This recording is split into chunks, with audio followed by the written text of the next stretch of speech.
رسول پاک صلی اللہ علیہ وسلم احساس والے نبی ہیں، اور احساس حضور نے امت کا کیا، احساس والی زندگی گزاری، ہر لمحہ محبوب پریشان رہے۔ یہ تھوڑا عرصہ پہلے ڈاکٹر ہارون صاحب مسلمان ہوئے ہیں، اور ابھی انہوں نے 2-3 کتابوں کا انگریزی میں ترجمہ کیا ہے، اور بھی کچھ کتابوں پہ وہ کام کر رہے ہیں۔ ہالینڈ کے رہنے والے ڈاکٹر صاحب ہیں۔ توجہ ہے میری بات پر آپ عزیزوں؟ ڈاکٹر صاحب کہتے ہیں کہ میں نے یہ سنا تھا کہ مسلمان دہشت گرد ہیں، یہ بم بلاسٹ کرتے ہیں۔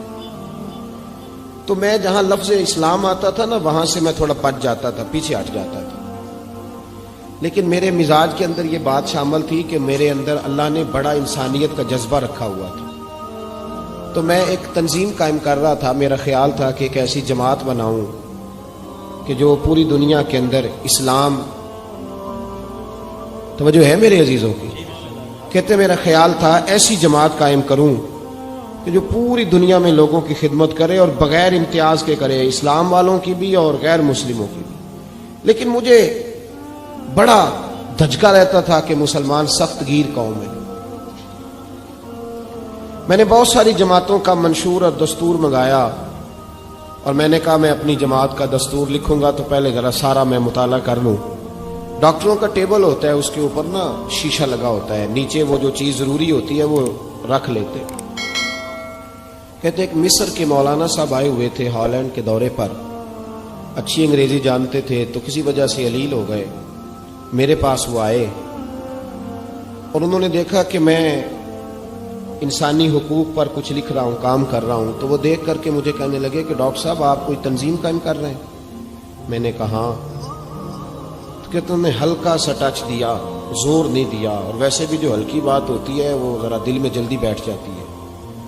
کہتے ہیں ہلکا سا ٹچ دیا، کہنے لگے اگر کبھی موقع ملے تو میرے نبی پاک کی بھی سیرت پڑھ کے دیکھیں، بس ہلکی سی بات، اور وہ جملہ چھوڑ گئے۔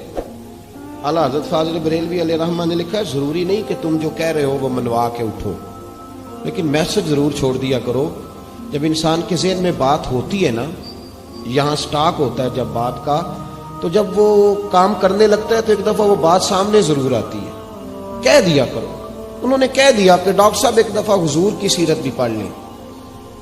کہتے ہیں میرے ذہن میں بات بیٹھ گئی، مصروف آدمی تھا، زیادہ تو نہیں میں مطالعہ کر سکتا تھا، لیکن میں ایک دن 10 منٹ گھر میں ملے تھے تو میں کمپیوٹر پہ بیٹھا، اور میں نے کہا کہ انگریزی میں جو کتابیں حضور سید عالم صلی اللہ علیہ وسلم کی سیرت کی ہیں ان کو ذرا دیکھتا ہوں۔ تو فرماتے ہیں کہ میں نے نیٹ پہ سرچ کیا، پہلی حدیث آئی اور میں کلمہ پڑھ کے مسلمان ہو گیا۔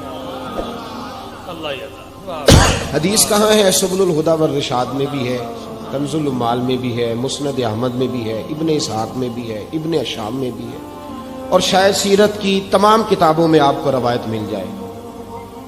نبی پاک صلی اللہ تعالی علیہ وسلم کی حدیث اور روایت کرتے ہیں حضرت سلمان فارسی رضی اللہ تعالی عنہ، اور ساتھ ہیں سیدنا بلال حبشی رضی اللہ تعالی عنہ۔ فرماتے ہیں ہم گھر سے نکلے، حضور نے فرمایا ذرا جلدی چلو ایک ضروری کام ہے۔ فرماتے ہیں بڑی تیزی کے ساتھ آج روٹین سے ہٹ کر محبوب نے تیز تیز قدم مبارک اٹھائے، تیز تیز، اور فرماتے ہیں ایک گلی ہم نے کراس کی، دوسری گلی میں جو پہنچے تو پھٹے پرانے کپڑے، سادی سی بیوی، اور حالت بتاتی تھی کہ بیچاری کسی غریب گھر کی ہے۔ وہ سڑک پہ کھڑی تھی اور رو رہی تھی۔ میرے کریم رسول نے فرمایا بلال اسے پوچھو کیا مسئلہ ہے، کیوں روتی ہے؟ تو حضرت سلمان عرض کرتے ہیں میں نے کہا حضور میں پوچھ لیتا ہوں، آپ جائیے، کام بڑا ضروری ہے جو نکلیں، میں معلومات کرتا ہوں۔ تو محبوب نے فرمایا نہیں، اس کے آنسو پوچھنے سے ضروری کوئی کام بھی نہیں، پہلے اس کی داد رسی ہوگی، اسے پہلے پوچھا جائے گا۔ روتے نہیں رہتے لوگ گھروں میں، لوگ گزر نہیں جاتے چپ کر کے؟ کتنے لوگ تڑپتے، کون احساس کرتا؟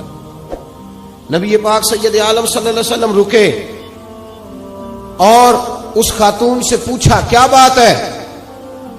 اس نے کہا کہ بات کوئی بھی نہیں، میرا ایک ہی موٹا سا مسئلہ ہے۔ کہا وہ کیا؟ کہنے لگی میں غریب ہوں، اور غریبی بذات خود بہت بڑا گناہ ہوتی ہے، لوگ بڑا جرم سمجھتے ہیں اس کو، بذات خود میں نے شروع میں کہا نا کہ مذہبی سٹیج کی بھی صدارت غریب آدمی نہیں کر سکتا، کیونکہ غریب جو ہوا جد کول دتھی ہونی انہیں نیڑے بہنا ہے نا جی، جد کول نہیں انہیں تو پیچھے جا کے بہنا اینڈ تے کول کیڑا دتھی ہے۔ اس سٹیج پہ بھی غریب آدمی کی صدارت نہیں ممکن ہو ہی نہیں سکتا۔ میرے رسول پاک سید عالم صلی اللہ تعالی علیہ وآلہ وسلم نے فرمایا پہلے اسے پوچھو کیا مسئلہ ہے۔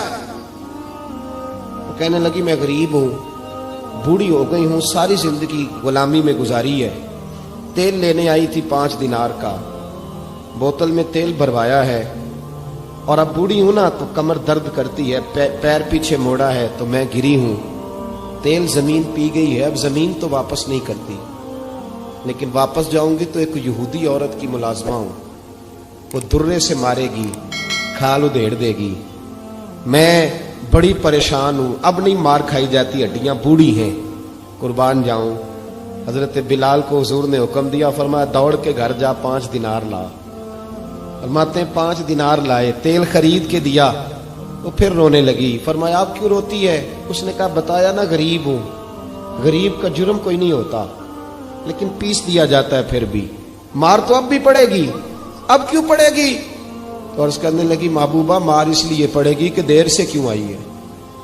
تو میرے کریم رسول اور وہ بی بی حضور ابھی آئے ہیں مدینہ طیبہ، امام یوسف صالحی فرماتے ہیں ابھی آئے تھے حضور، سبل الہدی والرشاد کے مصنف کہتے ہیں ابھی آئے تھے نبی پاک، وہ جانتی بھی نہیں تھی۔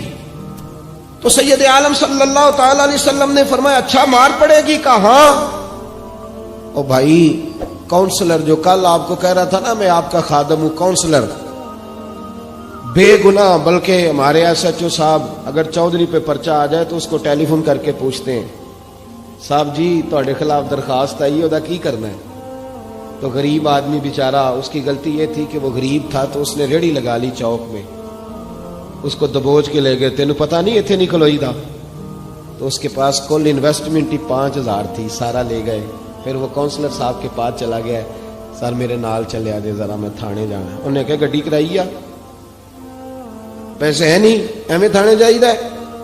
اب وہ گاڑی لایا ہے، پتہ نہیں کہاں سے لایا ہے، تھانے پہنچا ہے، اور یہ ہے ہمارا حال کہ وہ ایس ایچ او بھی بیٹھا ہے کرسی پہ اور کونسلر بھی کرسی پہ بیٹھا اور وہ غریب پیروں میں بیٹھا ہے اور ہاتھ باندھ کے کہہ رہا میری ریڑھی دے چھڈو، میریاں 4 تیاں نے تو میں شامی کھانا کھڑنا ہے۔ کدھر گیا امت کا وہ ذوق؟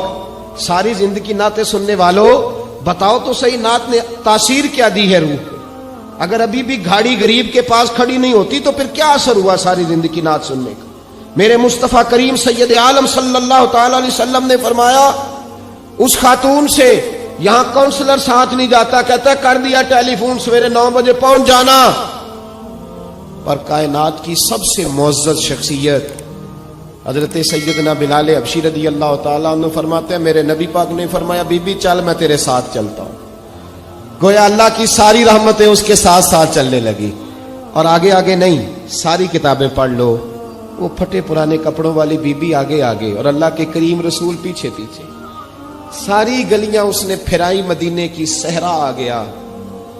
ایک دروازے پہ دستک دی، سے مالکن آئی، وہ بی بی بعد میں کہتی ہے میں بھی بڑی ڈاڈی تھی، طاقت ہی نہیں تھی میرے سامنے کو کھڑا ہو سکے، لیکن جب میں باہر نکلی تو میں نے نور کے حالے میں لپٹی ہوئی ایک عظیم ہستی کو دیکھا۔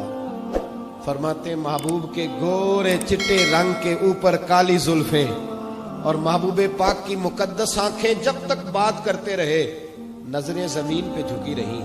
شرم و حیا والے رسول نے بڑے میٹھے، بڑے دھیمے، بڑے خوبصورت لہجے میں کہا، بریلی کے امام فرماتے ہیں نیچی نظروں کی شرم و حیا پہ درود، بڑے دھیمے لہجے میں فرمایا تیری نوکرانی ہے تیری؟ عورت کہتی ہے میں تو حضور کے جلووں میں محو ہو گئی کہ سادگی میں اتنا حسن میں نے دیکھا ہی نہیں، تیری نوکرانی ہے؟ کہا تو میرے محبوب نے فرمایا بیچاری کی غلطی کوئی نہیں، اسے مارنا نا، اس سے تیل گر گیا تھا، نیا خریدتے دیر ہو گئی، رو رہی تھی تو میں سفارش کرنے آیا ہوں۔ وہ خاتون کہتی ہے کسی کی نہیں مانی تھی، پر محبوب کے جملوں میں تاثیر اتنی تھی، ککھ سواد نہیں مشری اندر، اساں کھنڈا بھی چکھ ڈٹھیاں، انہاں ساریاں شیواں نالوں گلاں سجن دیاں مٹھیاں۔ فرماتے ہیں نبی پاک صلی اللہ تعالی علیہ وآلہ وسلم نے فرمایا کچھ نہ کہنا. کہنے لگی نہیں کہتی, میرا وعدہ رہا, کچھ نہیں کہوں گی. اب میرے حبیب نے پھر نظر اٹھائی اور اس غریبنی کی طرف دیکھا اور فرمایا تو اگر کہے تو میں جاؤں, تو اگر کہے تو میں خود بھیک دے, خود ہی کہے منگتے کا بھلا ہو, تو اگر کہے تو میں جاؤں. اس نے خراج پیش کیا تو چند آنسو گرائے. کہنے لگی محبوبہ جیسے بندہ نوازی. حضور نے رخ پھیرا, حضرت بلال کہتے میں پیچھے رہ گیا. میں پیچھے رہ گیا تو وہ دونوں بیبیاں دوڑ کے میرے پاس آئی. کہنے لگی بتا تو صحیح ہے کون, یہ بتا تو صحیح کون تھے. تو حضرت بلال کہنے لگی تم نہیں جانتے. جناب بلال فرمانے لگے یہی تو ہیں جنہیں اللہ نے سچا رسول بنا کے بھیجا ہے. بیبیاں دوڑ کے آئی. کہنے لگی محبوبہ دروازے تک آئے ہو تو خالی تو نہ لوٹاؤ, مہربانی فرماؤ ہمیں بھی کلمہ پڑھا دو. ڈاکٹر ہارون کہتے ہیں وہ بیبیاں وہاں کلمہ پڑھ رہی تھی اور میں حدیث پڑھ کے کلمہ پڑھ رہا تھا. بھائی